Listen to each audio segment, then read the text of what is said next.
Hey guys, my name is Brie Kirbyson, and in this video, I'm going to be sharing with you the 6 most profitable online businesses you can start in 2021 with $100 or less. Now, I started my very first online business 4 years ago now, and I have not looked back. It is such a great way to make money, to make a living.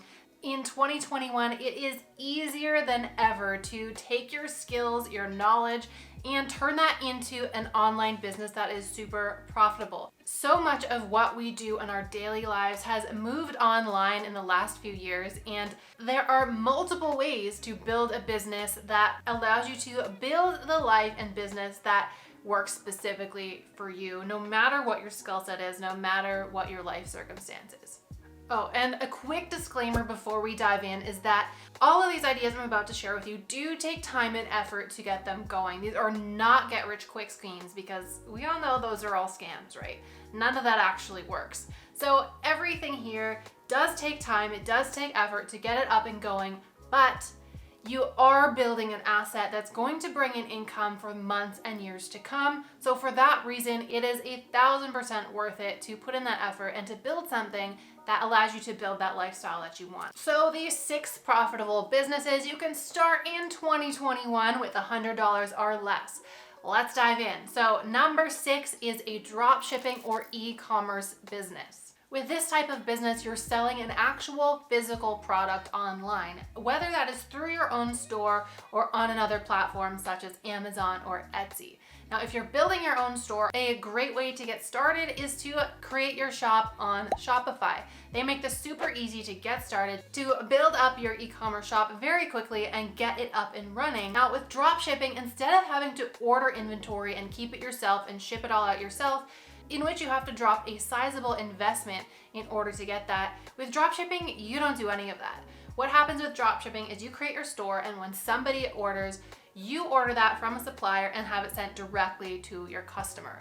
The customer pays you, then you pay the supplier and you pocket the difference, and that is where your profit comes from. All of this gets fulfilled through the automations and the setups and the suppliers that you decide to work with. Your system will handle taking the payments, putting in the order with the supplier, and then sending out that product to your paying customers. Now, the key to running a profitable dropshipping e-commerce business is finding really good products that are in demand for a specific audience. Since all of the fulfillment and all of the rest of that part is automated, what you will be spending time on is finding good products, marketing those products to your audience, getting traffic to your shop, whether that is through content marketing, through social media outreach, or through paid ads. So in order to find a really good product, you're going to need to spend a considerable amount of time finding that product audience fit that is going to be profitable for you in the long term. You also want to make sure it's a product that has good product margins. When comparing dropshipping to a regular e-commerce business where, say, you order in hundreds or thousands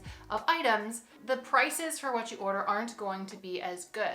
So that means your profit margins are slimmer. So this is why it is so important to pick a good product that has good margins so that every sale you make, you are making a good profit on that instead of making a few cents or a few dollars per sale. Because when your profit margins are low, you're going to need to make a lot more sales in order to bring in that revenue. So some of the biggest pros of a dropshipping e-commerce business is that there is huge potential for high profits. There is so much demand for physical products. That demand is not going away anytime soon. So there's always something you can be selling online. Business idea number 5 is affiliate marketing. This is a really great business to start if you already have an audience, but you don't have something yet of your own that you can sell to them. Your audience is a super valuable asset, especially moving forward with the way things are going online. And that is valuable, and you can leverage that in order to make money.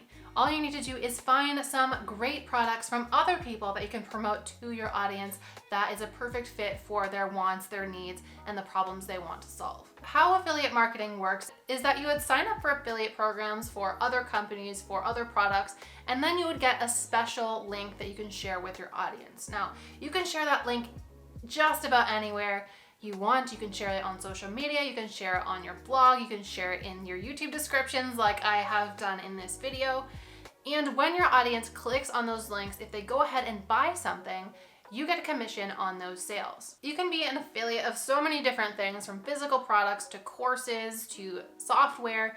But in general, I find that commissions for physical products tend to be low when compared to digital products. So for example, if you sign up for one of the best known affiliate programs, which is Amazon Associates, their affiliate commission rate is generally somewhere between 1 and 10%, with an average between 2 to 4%, depending on what it is that you are promoting and selling. So when it comes to being an affiliate for these kind of things, it's definitely a numbers game. The bigger your audience, the more traffic you can drive to your affiliate offers, the better time you're going to have. But if you don't have a huge audience and you still want to do this, digital products and services pay way better than anything on Amazon or most physical products. So from my experience, things like digital courses have a much higher affiliate commission, usually between 40 and 60% from the courses that I have promoted to my own audiences. You can also find services or softwares. So for example, one of the softwares that I am an affiliate for is Kajabi, which is the course hosting platform I use in my own business. Now with Kajabi, I make 30% recurring monthly revenue for every person I refer to their program. So for anybody that signs up, every month that they stay a customer of Kajabi, I make 30% of their subscription, which is great. It's recurring revenue that I don't have to put any extra effort into, and it keeps coming in every month as long as they stay signed up with that program. The biggest key for being successful with affiliate marketing is, again, to be choosing affiliate programs and products that are a good fit for your specific audience. Now, the fastest way to burn your audience out is to just barrage them with offer after offer after offer of things that they don't really care about, things that they don't want or need. Make sure you're picking something that helps your audience solve a specific pain or problem that they have, or pick a product that helps them achieve a certain result that they really, really want to get. When you fit your affiliate offers to the audience that you already have, this is when you're going to have the biggest levels of success. This is when you're going to make the most sales and generate the most income.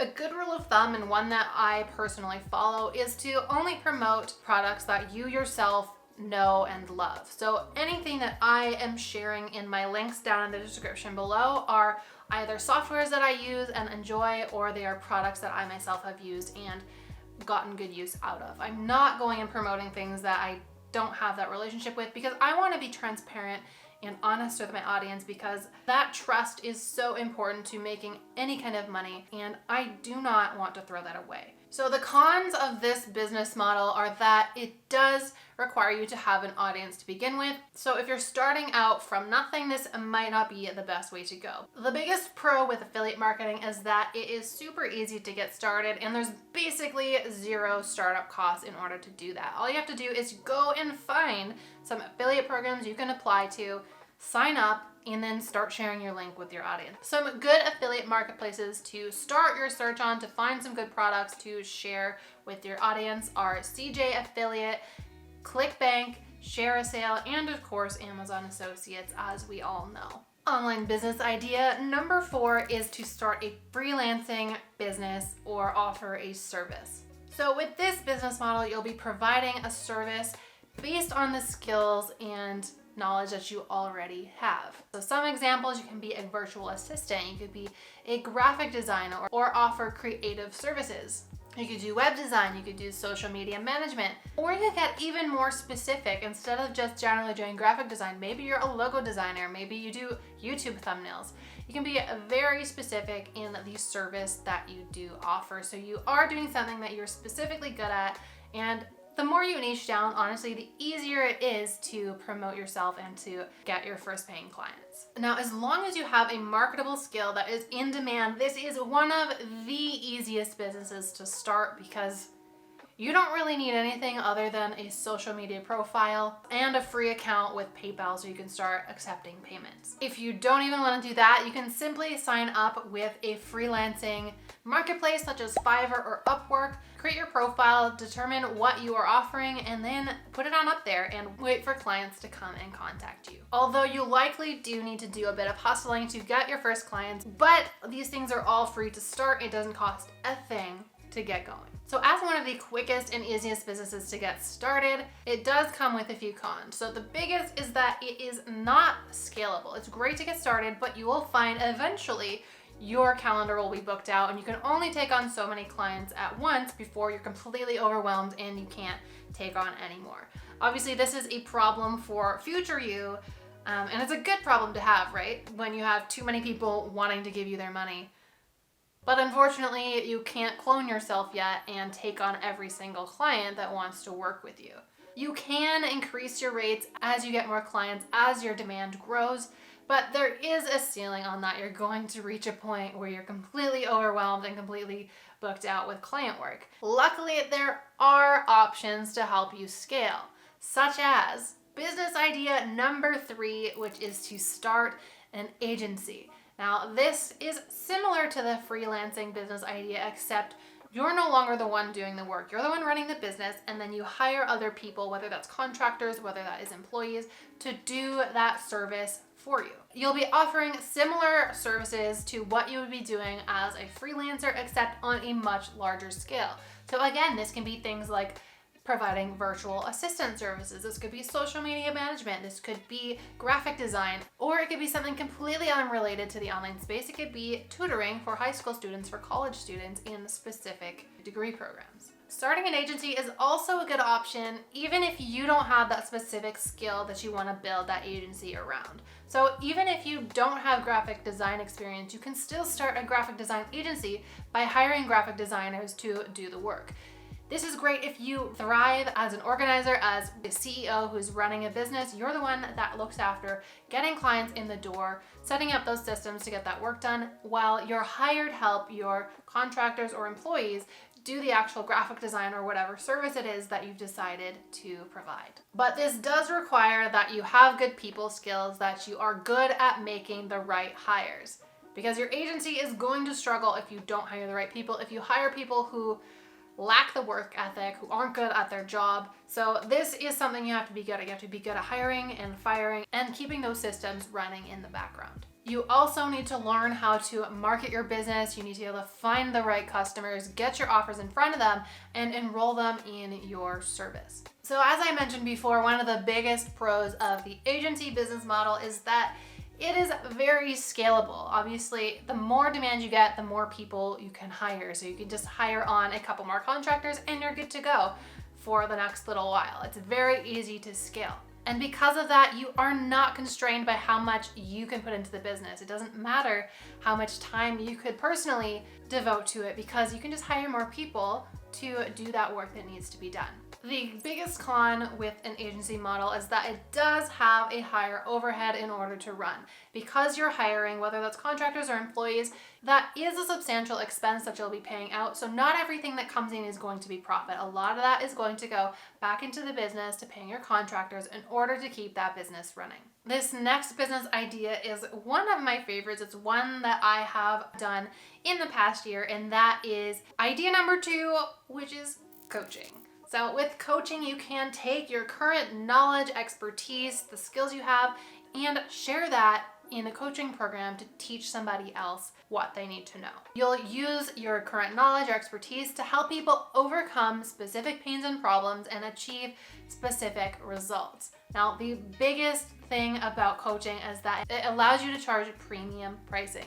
People have so many problems they want to overcome. They have so many things they want to achieve in their life. And if you have the expertise to help them get there, people will pay top dollar for that help. You can be a coach in just about anything these days. And some examples, you can be a fitness coach, you can be a nutrition coach, you can be a life coach, you can be a business coach, a mindset coach. These are just basic examples. You can get much more specific than that. And you should get much more specific than that, because the more you niche down, the easier it's going to be to market your business and to enroll paying coaching clients. Getting started with the coaching program is super easy. All you need to do is spend some time doing some market research, find that niche audience you want to target, create your offer for them, set up a way to accept payments, whether that's a PayPal account or a page on your website, and then start reaching out to your ideal customers and clients on social media. My favorite way to do this is through Instagram DMs, but you can also do that on LinkedIn, through email. Wherever you find that your audience is hanging out online, you can contact them there and sell them on your coaching program. So some of the biggest pros of a coaching program, besides the fact that it's really easy to get started, is that, as I said before, it allows you to charge premium pricing. And what that means is that you only need to have a handful of clients at once in order to create a steady stream of income that is enough to live on. And it is a lot easier to sell one person one coaching package than it is to sell 500 people on a smaller product. So let's talk the cons of a coaching business. And the biggest con is that you are still trading hours for dollars. It's still similar to having a job, because instead of having one boss, now you have 5 bosses or 10 bosses or however many clients you have on at that time. And this can be a pain in the ass to deal with.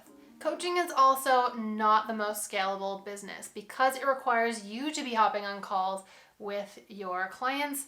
There's only so much time in a day. There's only so many slots available in your calendar that you can fill out with new clients. So there is a ceiling to how much you can earn with that. Because of that, it's also very easy to burn out because your client calendar is booked, you're on calls all day long, and depending on what your personality type is, what kind of life you want to build, that may or may not be a good thing for you. Personally, as a big introvert, I do not want to be on calls 24/7, so this was not a business for me to run long term.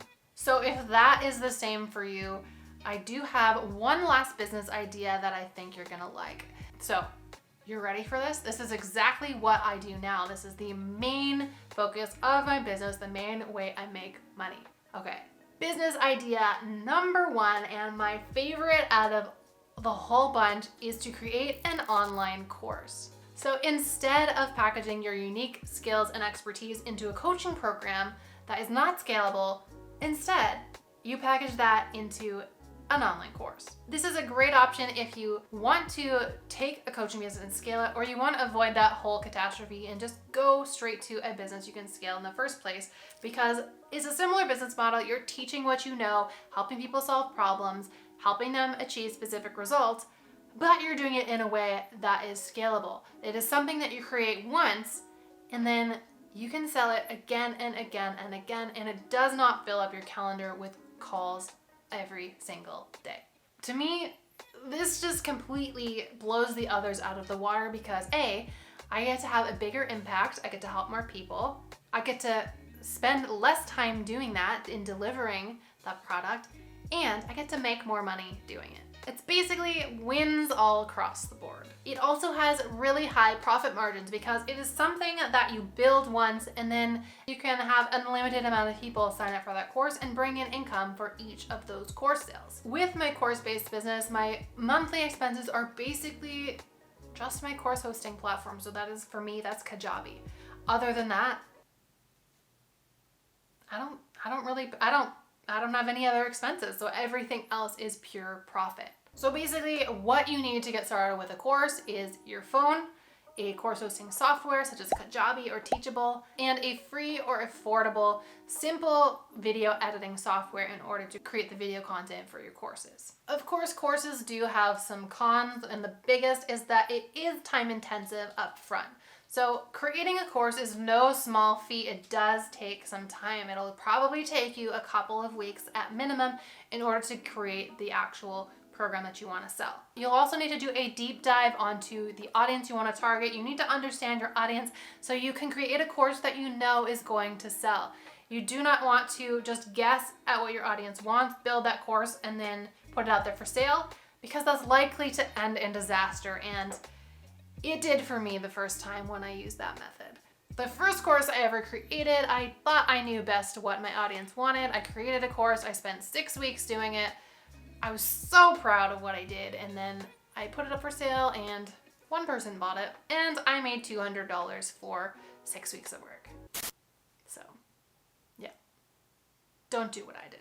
And if you're thinking at this point you don't know what you would even make a course on, I strongly believe that everybody has a course that they could create. Everybody has life experience or knowledge that they could share that could help somebody else. You do not need to be a world-class expert at whatever it is you do in order to create a course. So I promise that you have knowledge or experience that could help somebody, and you can make a course out of that. And right now, the market for online courses is exploding. If there's anything good that's come out of the recent pandemic, is that it has really pressed fast forward on people adopting to the online space. So for things like courses, so many more people are turning to online platforms to learn things while they're stuck at home, while they're spending less time out in the real world. Now, back in 2019, the online course industry was forecasted to be worth $300 billion by 2025. And that has just accelerated so much with the world events, which is one of the reasons why this is my main business model. This is the main way I bring in money, and it's just my absolute favorite way to do this. I can accept as many students as I want into my program. All I need to do is focus on marketing it and getting it out in front of the right people, and my revenue grows. You can also set up the whole marketing side of the thing to run evergreen. Right now, I send traffic from all of my social channels, from Instagram, from YouTube, to a free recurring webinar, and that webinar pitches my course afterwards. So this is all automated, and all I have to do is to keep creating content, keep promoting that, and my course will continue to sell in the months and in the years to come. So with systems like this, you can literally set your course up to generate sales while you sleep, while you're watching Netflix, while you're out, this is cliche, while you're on vacation, on the beach. You can do whatever you want and still bring in a consistent income stream. So I'm curious, what are your thoughts? Which of these business models resonated with you the most? Which do you think will allow you to build a business that lets you live the life that you want to live? You honestly cannot go wrong with any of these businesses that I've talked about today. It's all about what works for you, what kind of business you want to build so you can live life the way you want to live it. I'm super curious what you've decided on, so leave a comment below and share what business are you planning on building this year. I am not an expert on every single one of these business models, but I do know my way around building a profitable course-based business. So if you've decided that creating a course is the path you want to take to building a business this year, I can help you there. I'm hosting a free exclusive training called Course Idea to Consistent Profit. Now, in this training, I'm walking you through step-by-step how to create, launch, and scale your online course-based business in the next 90 days. It does not have to take longer than that.